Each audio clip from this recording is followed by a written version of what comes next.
By October of 1993, a concerned citizens group was formed to challenge the expenditure of the city's capital. The city can't afford to plow snow route. They can build a bunch of crap sticking up there. What we have to govern here is get back to making the elected officials responsible.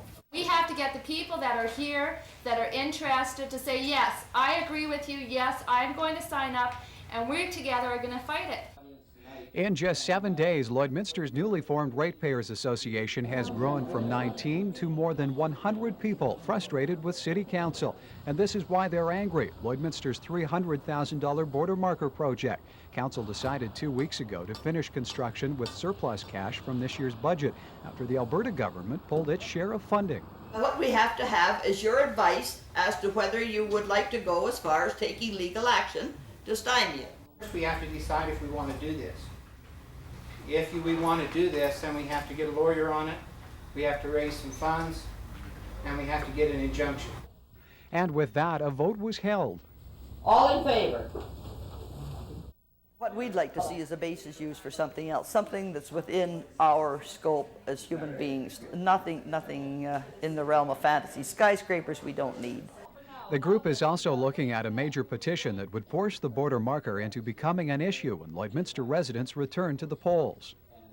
The association and its new members will now seek out a lawyer before meeting again in 2 weeks' time. Don't think that the border markers are all this group is concerned about. That's just the beginning. Michael Higgins, NewsHour.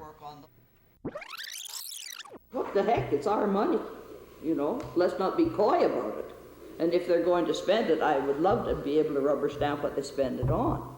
The battle against the border marker is gaining momentum. The group, now known as the Lloydminster and District Concerned Citizens Association, is hiring a lawyer out of Vegreville to find ways to challenge the city's border marker plans.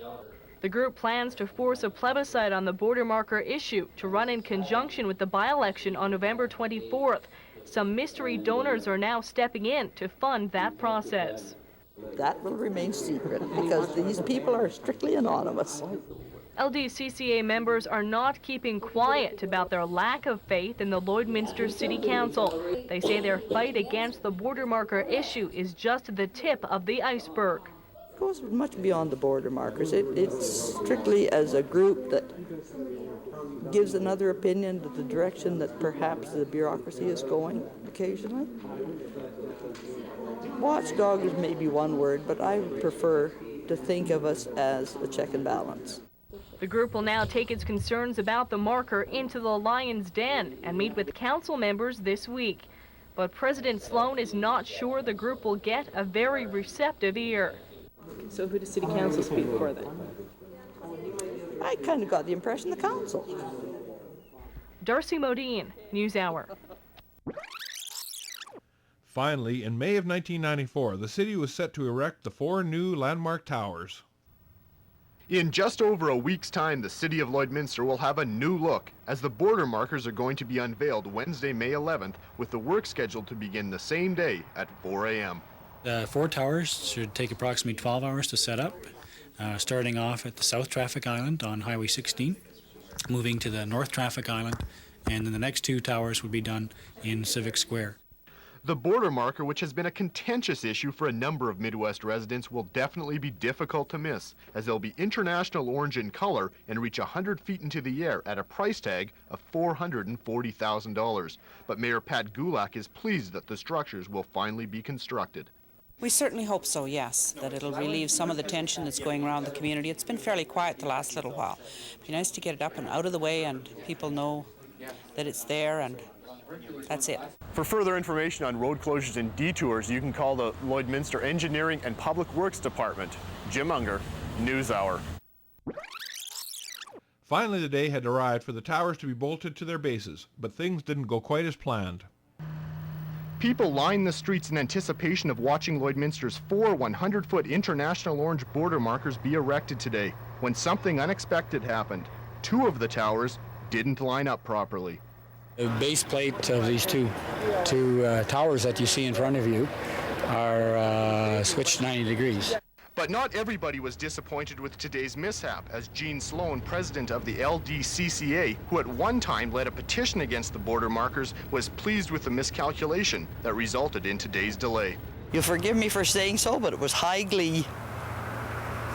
I figured that's the ultimate of the whoops factor. 2 of the 4 markers did get put up today, and according to City Commissioner Roger Brecko, the problems that occurred today could be a blessing in disguise, and they are not something to be worried about. There's no urgency, there's not an urgent problem with the project. It's unfortunate, but this isn't the first project where towers have been built and base plates haven't fit, and it won't be the last one. And unfortunately, or fortunately, from the public publicity that the community will get out of the base plates not fitting, it's probably going to even be better across Canada, because there'll be a little more controversy and coverage in the process. The contractor doing the work, Dawson Wallace Construction, wouldn't do an on-camera interview today, but NewsHour has learned that they plan on doing an investigation into who's responsible for today's mishap, and say that the other 2 border markers should be up by tomorrow. Jim Unger, NewsHour. A solution was quickly found, and work was again underway to prepare the bases to hold the giant towers, while in the distance storm clouds were gathering. The contractor has gotten new base plates prepared last night. Scott Steel has got them on site, and they're just in the process of getting the base plates ready for installation.